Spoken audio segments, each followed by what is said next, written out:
Bupati Baru ajak teladani akhlak Nabi untuk bangun generasi berkarakter.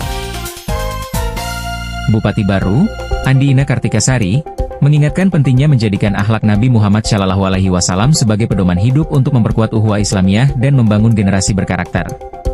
Hal itu disampaikan Bupati saat menghadiri peringatan Maulid Nabi Muhammad SAW yang digelar keluarga besar Satuan Pendidikan Sekecamatan Balusu, Jumat siang 26 September 2025, di Gedung Pusat Kegiatan Guru, Kelurahan Takalasi.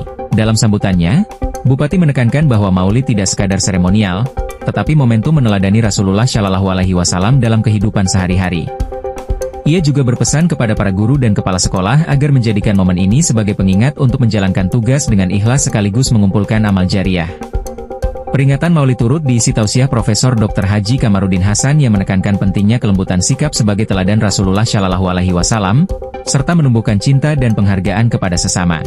Acara berlangsung hikmat dengan kehadiran unsur Forkopimda, Kepala Dinas, anggota DPRD, serta para tenaga pendidik sekecamatan Balusu. Dari Gedung PKG Kecamatan Balusu, Iga Radio mengabarkan.